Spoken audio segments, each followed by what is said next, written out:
The toolbox lid creaked open, and Amari's hands wouldn't stop shaking. Photographs spilled across the concrete garage floor like evidence from a nightmare. Girls walking to school.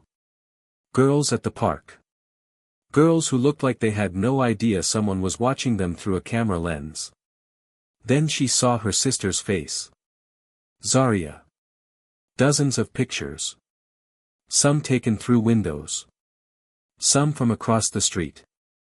All of them from before she disappeared 3 weeks ago. Amari's breath caught when she saw the paper underneath. A handwritten list. Names she recognized from the neighborhood. Addresses. Ages written in careful block letters. At the bottom, circled 3 times in red ink, Amari Caldwell, age 11. Next to it, a date. 2 days from now. Footsteps echoed behind her. Heavy boots on concrete. She didn't need to turn around to know who it was. You found my collection, Dale said quietly from the garage doorway, blocking the only way out. His voice carried no emotion at all, flat and cold like a stranger's. That's unfortunate. Amari's body moved before her brain caught up. She shoved past him, his fingers brushing her shoulder as she bolted into the house. Her heart slammed against her ribs so hard it hurt. She made it to the bathroom and locked the door with trembling hands, then pressed her back against it, trying to breathe, trying to think, trying not to scream. If you're watching this story unfold, do me a small favor.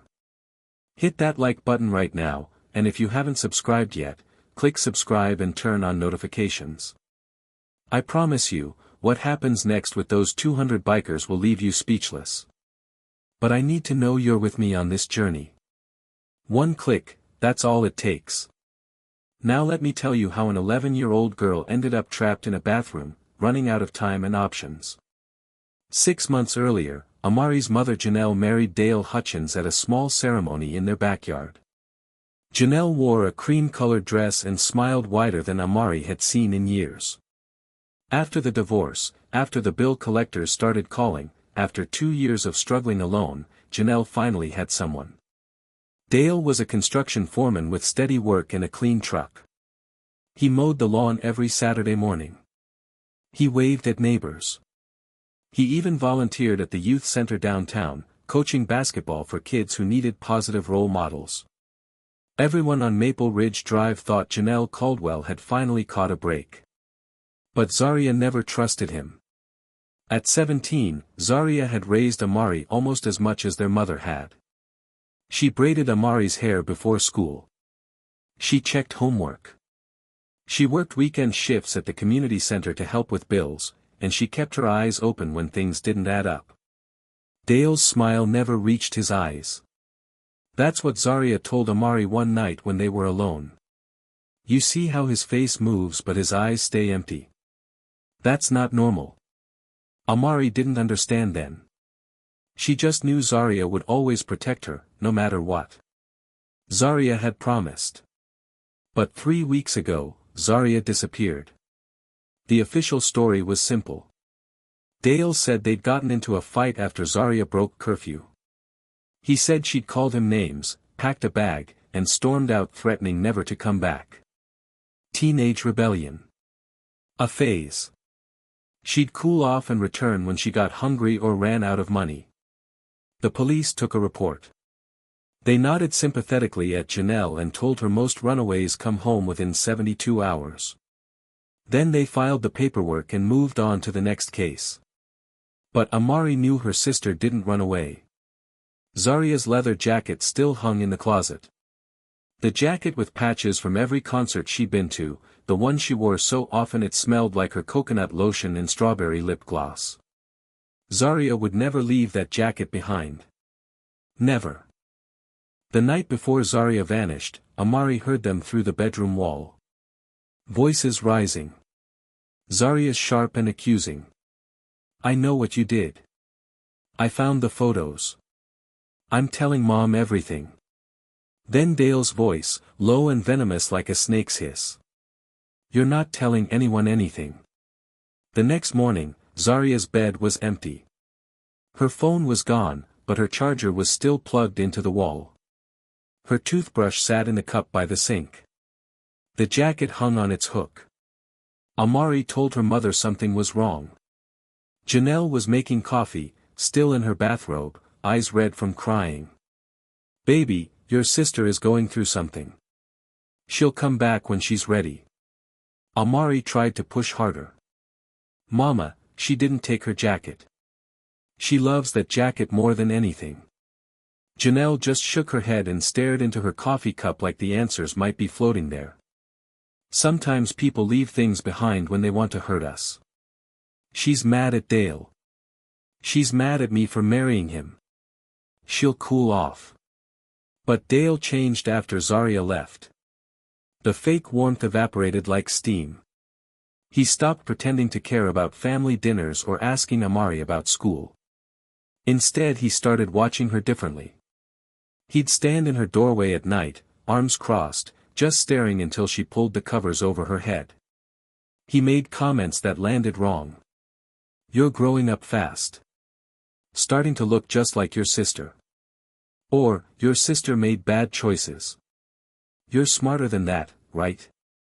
You wouldn't do anything stupid." The threat underneath his words was clear.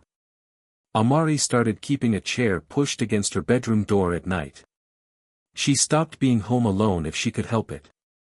She spent extra hours at school, at friends' houses, anywhere that wasn't under the same roof as Dale. But she couldn't avoid him forever. 3 days ago, Amari went searching for her grandmother's old photo albums. Janelle said they were packed somewhere in the garage. Amari wanted to see pictures of better days, when her father was still around, when Zaria was young and goofy, before everything fell apart. She dug through boxes of Christmas decorations and old tax paperwork, pushing aside paint cans and tools. That's when she saw it. A black metal toolbox tucked behind a stack of lumber, secured with a heavy padlock. Something about it felt wrong. Dale wasn't the kind of man who locked up hammers and screwdrivers. Amari grabbed a flathead screwdriver from the workbench and pried at the lock. It took 3 tries, her palms slick with sweat, but the latch popped. Inside were photographs. Dozens of them. Girls from the neighborhood, captured from a distance. Walking to school. Waiting at bus stops. Sitting on porches. None of them knew they were being watched. Amari's stomach twisted. Then she found the pictures of Zaria. A whole stack, bound with a rubber band. Zaria getting into her car. Zaria at the community center. Zaria through her bedroom window, changing clothes, completely unaware. Some of the photos were dated. The oldest went back 5 months. 1 week after the wedding. Underneath the photographs was a piece of paper. A list written in Dale's blocky handwriting. Names. Girls from school, from the neighborhood, from the youth center where Dale volunteered. Next to each name, an address, an age, a set of dates. Some names were crossed out in black ink. Others had question marks. At the bottom of the list, circled 3 times in red ink, Amari Caldwell, age 11. Next to her name, a date. August 14th. 2 days away. Her vision blurred. Her hands went numb. Then she heard his boots on the concrete behind her. Amari didn't think. She just moved. Shoving past Dale's reaching hands, she sprinted into the house. Her socks slipped on the kitchen tile. She caught herself on the counter, kept running, made it to the bathroom and slammed the door. The lock clicked into place just as Dale's weight hit the other side. Amari. His voice was calm. Too calm. Open the door. She backed away until her shoulders hit the far wall. Her phone was in her pocket. She pulled it out, but her hands were shaking so badly she almost dropped it. Who could she call? Her mother was at work, and even if Amari reached her, Janelle wouldn't believe it. She'd already chosen Dale over Zaria's disappearance. The police hadn't helped when Zaria vanished. Why would they help now? Dale knocked again. Not pounding. Just 3 slow, deliberate taps. I'm not going to hurt you, Amari. I just want to talk. You misunderstood what you saw. She didn't answer. He kept talking through the door. Those photos are for a project. A neighborhood watch thing. I was documenting people for safety reasons. Your sister didn't understand either. That's why she got upset. That's why she left. Lies. Every word tasted like poison even from the other side of the door. Amari's mind raced through options. The bathroom window was too small to crawl through. There was no other exit. Dale could wait her out as long as he wanted. Then she remembered something Zaria had told her months ago. They'd been sitting on Zaria's bed folding laundry, and Zaria got serious in that way she did when something was really important. Amari, if anything ever happens to me, if you ever feel unsafe and can't trust the police, there's a group that helps kids. They're called the Iron Covenant. They're bikers, but not the scary kind. They protect children when nobody else will. At the time, Amari thought it sounded like something from a movie. How would I even find them? Zaria pulled out her phone and showed Amari a bookmarked page. An encrypted forum with a single contact form. You send a message here. They'll come. I know someone who knows people in the club. Just promise me, if you ever need them, you'll reach out. Amari had promised, but she never thought she'd actually need it. Now, sitting on the bathroom floor with Dale on the other side of the door, she opened her phone and found Zaria's cloud backup. The bookmark was still there. The Iron Covenant contact page. Her fingers hovered over the screen. Then Dale's voice came again. Your mother will be home in 2 hours. When she gets here, we're going to have a conversation about trust and boundaries. You invaded my privacy, Amari. There are consequences for that. The threat was clear. 2 hours. She typed fast, her thumbs clumsy on the touch screen. My name is Amari Caldwell. I'm 11 years old. My stepdad hurt my sister. She's gone. I found proof. Pictures. A list with my name on it. He says I'm next. I'm locked in the bathroom and he's outside. Please help me. I don't have anyone else. 2847, Maple Ridge Drive, Redding, California. Please hurry. She hit send and prayed someone was listening. What Amari didn't know was that Kendra, Raven, Baptiste had been watching Dale Hutchins for 2 months. Raven was the founder of the Iron Covenant, a motorcycle club that operated across Northern California with one mission: protect children when the system fails. Raven had been a social worker once, back before the courts let a predator walk free on a technicality. That predator took her daughter 6 months later. After that, Raven built something outside the system. Something faster. Something that didn't wait for paperwork or evidence chains or jurisdictional red tape. 2 months ago, an anonymous message came through the club's encrypted contact line. No name. Just a tip. Dale Hutchins. Youth Center volunteer. Construction foreman. Watch him. He's connected to missing girls in 3 counties. The message included a list of names. Girls who'd vanished over the past 4 years. Runaways, according to police reports. But the pattern was there if you looked close enough. All between 13 and 18. All from low-income families. All last seen near places where Dale worked or volunteered. Raven started digging. She had connections. Former cops who owed her favors. Private investigators who worked for free when kids were involved. Hackers who believed in the cause. They found threads, but nothing concrete. Dale was careful. He had alibis. He kept his record clean. There were no witnesses, no physical evidence tying him to any disappearance. The club needed something solid before they could act. Then Amari's message came through. Raven was in her garage working on her bike when her phone buzzed. She read the message twice, her jaw tightening. She recognized the address immediately. Dale Hutchins. The case they'd been building. And now a little girl was trapped, counting down hours. Raven didn't hesitate. She made 3 phone calls. First to Marcus Brick Stone, her second-in-command and a former Army Ranger built like his nickname suggested. Second to Nia Monroe, a retired detective who'd left the force after watching too many cases get buried in bureaucracy. Third to Darius Kane, a veteran who ran the Sacramento chapter and had contacts across 5 states. "We move now," Raven said. "Get everyone. I don't care where they are or what they're doing. That little girl sent a message because her sister told her to trust us. We don't let her down." Within 30 minutes, the phone trees were burning up. Oakland chapter, mobilize.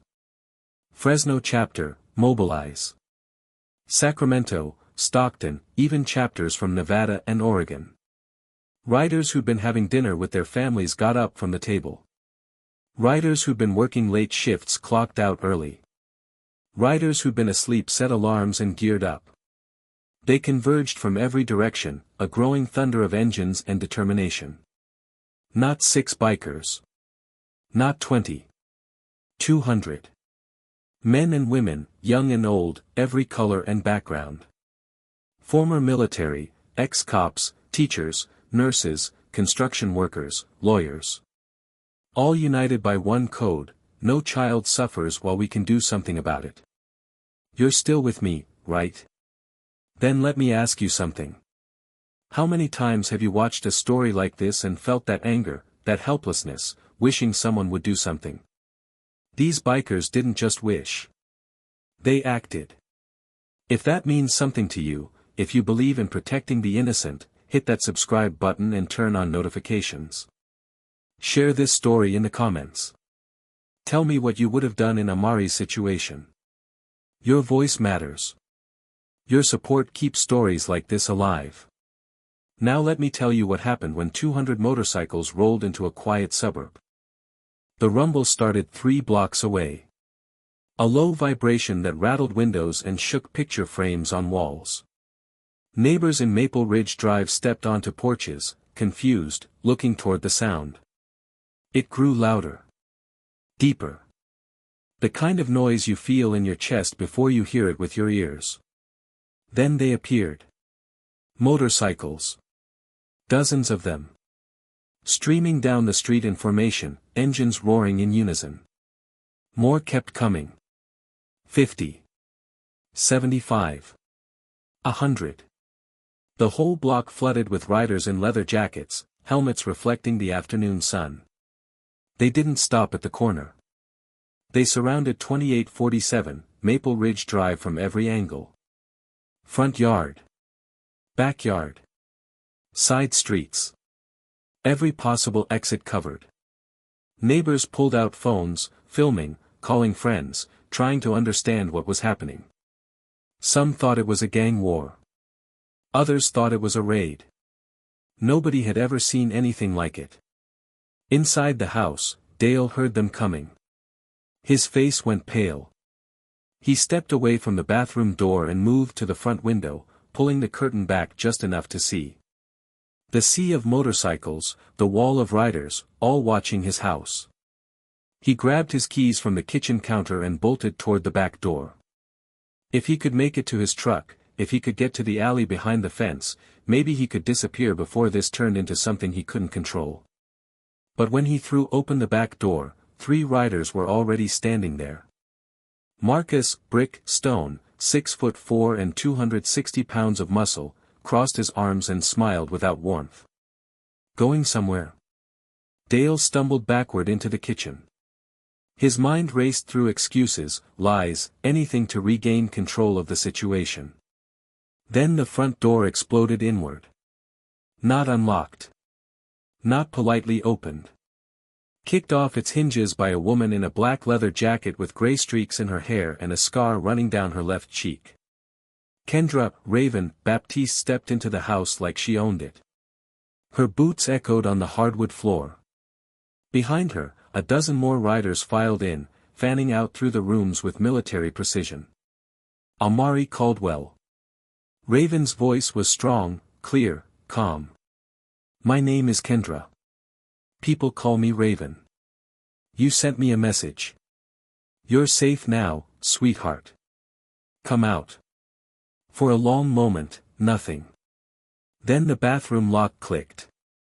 The door opened slowly. Amari stood there, small and terrified, clutching her phone in both hands. When she saw the riders filling her house, when she saw the woman with the scar looking at her with fierce protectiveness, her knees almost buckled. Raven crossed the room and knelt down so they were eye to eye. Where's the evidence, honey? Amari's voice came out as a whisper. Garage. His toolbox. Pictures of my sister. A list with my name. Raven nodded and gestured to Marcus and Nia. They moved toward the garage while two other riders stayed with Amari, surrounding her like a human shield. Dale tried one more play. He straightened up, forced his voice into something reasonable and confused. I don't know what's going on here, but you can't just break into my house. I'm calling the police. Raven turned to look at him. Her expression was colder than winter. Go ahead. They're already on the way. Outside, sirens wailed in the distance. Marcus and Nia returned from the garage carrying the black toolbox. They set it on the kitchen table and flipped it open just as 3 police cruisers pulled up outside, officers jumping out with hands on weapons, trying to assess the chaos. Sergeant Terrence Walker pushed through the crowd of bikers, his radio squawking with dispatch trying to understand the situation. He stepped into the house, ready to start making arrests for breaking and entering, but then he saw the contents of the toolbox spread across the table. Photographs of girls. Dozens of them. Surveillance shots. Some taken through windows. A handwritten list with names, ages, addresses. Terrence had been a cop for 16 years. He'd seen a lot. But when he recognized one of the names on that list, his stomach dropped. Zaria Caldwell. He'd taken the report 3 weeks ago when her mother said she ran away. He'd filed it as a low-priority runaway. Standard procedure. Now he was looking at evidence that she hadn't run anywhere. His hands shook as he picked up the list. Jesus, he whispered. Raven stepped beside him, her voice low and hard. You going to tell me this is a misunderstanding, Sergeant? You going to file another report and move on? Terrence looked at Dale, who'd gone completely pale, and then back at the photographs. No. No, this time we do it right. He keyed his radio. Dispatch, I need detectives and crime scene at 2847, Maple Ridge Drive. Possible multiple abductions. Suspect in custody. Dale tried to run. He shoved past Nia and made it 2 steps toward the back door before Marcus caught him by the collar and slammed him against the wall hard enough to knock a picture frame to the floor. Where is Zaria Caldwell? Raven's voice cut through the room like a blade. Dale's mask shattered completely. The calm, the control, the fake innocence all crumbled. His face twisted with fear and rage. I don't know what you're talking about. Those pictures aren't mine. Someone planted them. This is insane. Darius Kane, the Sacramento chapter leader, stepped in from the backyard. He was holding a shovel, dirt still clinging to the blade. His expression was grim.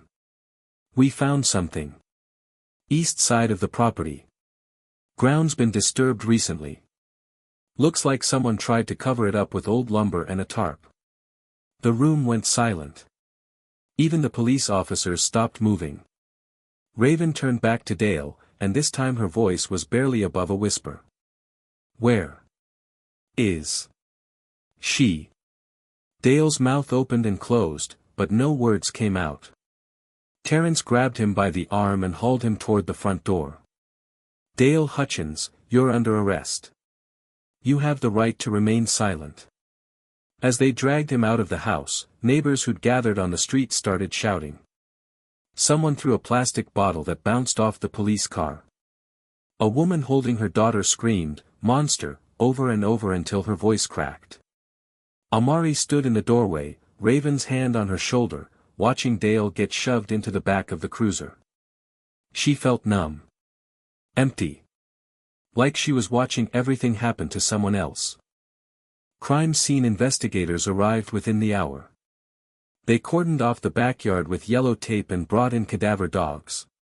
The dogs hid on the disturbed ground immediately, their handlers exchanging grim looks. Amari sat on the front steps, wrapped in a blanket someone had brought, while Raven sat beside her. "Is that where Zaria is?" Amari asked quietly. Raven didn't lie to her. "Maybe, baby. We're going to find out." By the time the sun started setting, the excavation had begun. Neighbors watched from behind the police line, some crying, others just staring in horror. Janelle arrived home from work to find her street blocked off, her house surrounded, and her daughter sitting with a woman she'd never met. "What's happening? Where's Dale? Amari, are you okay?" Amari looked up at her mother, and for the first time in months, she didn't hold back. "He killed Zaria, Mama. And I was next." Janelle's face crumpled. She tried to speak, tried to deny it, but then one of the investigators called out from the backyard. They'd found something. Human remains. Wrapped in plastic. Buried shallow, like whoever put them there had been in a hurry. The medical examiner would need to confirm identity, but the clothing matched what Zaria had been wearing the night she disappeared. Janelle collapsed. Two paramedics caught her before she hit the ground, guiding her to sit on the curb while she screamed her daughter's name over and over. Amari just sat frozen, staring at nothing. Raven pulled her close, and the little girl finally started to cry. The story spread like wildfire. Local news picked it up first, then state outlets, then national networks. 200 bikers answering an 11-year-old's desperate message. A predator caught because a community refused to look away. The footage of motorcycles surrounding the house went viral. People shared it with captions like, "This is what protecting children looks like," and "Faith in humanity restored." But for Amari, there was no viral moment. There was just the truth. Her sister was dead. Had been dead for 3 weeks while everyone told her Zaria had just run away. The FBI got involved. They expanded the investigation beyond Dale's house, beyond Redding, following the threads Raven's club had already started pulling. Turns out Dale had been moving every few years, changing jobs, always finding positions that gave him access to vulnerable kids. Youth centers. After-school programs. Church volunteer groups. He'd been investigated twice before in other states, but nothing stuck. No evidence. No witnesses. Just missing girls written off as runaways. The list in his toolbox connected him to 4 other disappearances across Northern California over 6 years. 4 other families who'd been told their daughters probably just ran away and would come home when they were ready. Zaria had figured it out. She'd been documenting his patterns, tracking his movements, building a case. That's why she'd bookmarked the Iron Covenant contact page. She knew she might need backup. But she'd confronted him before reaching out, and it cost her everything. If she'd called Raven first, she might still be alive. This part of the story is hard to tell, but it's important. If you've made it this far, if you're feeling that weight in your chest, don't just watch and move on. Subscribe to this channel. Turn on notifications. Share this story with someone who needs to hear it. Leave a comment about how we protect the vulnerable in our own communities. Because awareness without action is just observation. Let's be people who act. Now let me tell you what happened to Amari after the worst day of her life. Dale Hutchins was charged with 5 counts of first-degree murder, multiple counts of kidnapping, and possession of child exploitation material. His trial became one of the biggest in Northern California history. He tried to claim insanity. He tried to blame his victims. He tried every legal trick his public defender could think of. But the evidence was overwhelming. The photographs. The list. The buried remains. Testimony from neighbors who remembered seeing him around the youth center at the same time other girls went missing. Former co-workers who recalled his strange interest in talking about teenage girls. The jury took 4 hours to convict him on all counts. He was sentenced to life without parole, 5 consecutive terms. When the judge read the sentence, families of the other victims wept in the gallery. Janelle didn't attend the trial. She'd suffered a complete breakdown after Zaria's body was found and spent 2 months in a psychiatric facility. When she came out, she couldn't look at Amari without seeing everything she'd missed, every warning sign she'd ignored because she'd been desperate for stability and companionship. The guilt ate her alive. Amari went to live with her Aunt Shanice in Oregon, 300 miles away from Maple Ridge Drive and the house where her childhood ended. Raven made sure Amari had everything she needed. The Iron Covenant established a fund that paid for trauma therapy, education, anything that might help her rebuild. Raven visited twice a month at first, then once a month, staying in touch even as Amari slowly started to heal. 6 months after Dale's arrest, Amari finally asked the question she'd been holding inside. She and Raven were sitting in a park near Aunt Shanice's house, feeding ducks at the pond. "Why did you come for me?" Amari asked quietly. "You didn't know me. You didn't owe me anything." Raven was silent for a long moment, watching the ducks paddle across the water. Then she spoke, her voice carrying old pain that had scarred over but never fully healed. "I had a daughter once. Her name was Trinity. She was 13 when a man took her. We'd reported him to the police twice. Restraining order. The whole thing. But he was smart. He knew how to work the system. They said they couldn't arrest him without evidence of an actual crime. 2 weeks later, Trinity was gone." Amari looked up at her, understanding blooming in her chest. 3 days after that, they found her body in a dumpster behind a grocery store. The man who killed her got 15 years on a plea deal. He'll be out in 6. Raven's jaw tightened. "After that, I realized something. The system isn't built to stop predators. It's built to process them after they've already destroyed lives. So I built something different. Something that moves fast. Something that doesn't wait for permission." She turned to look at Amari, and her eyes were fierce. "I came for you because someone should have come for Trinity. I came because no child should ever feel alone when evil is hunting them.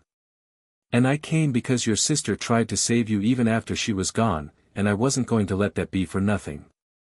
Amari wore Zaria's leather jacket now. Aunt Shanice had saved it from the house before everything was cleared out. It was too big on her, the sleeves hanging past her hands, but she wore it anyway. On hard days, she could still smell the faint scent of coconut lotion in the collar. At school in Oregon, Amari didn't tell people her story.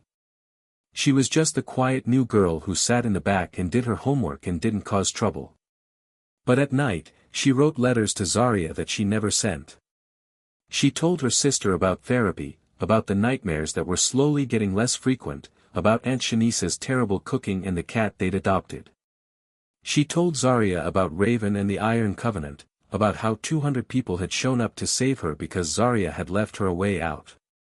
"You protected me even when you were gone," Amari wrote in one letter. "You made me promise I'd run if I ever needed to. I ran, Zaria." And warriors answered. "I wish you'd run too. I wish you'd called them first. But I understand why you didn't. You were trying to protect me by handling it yourself.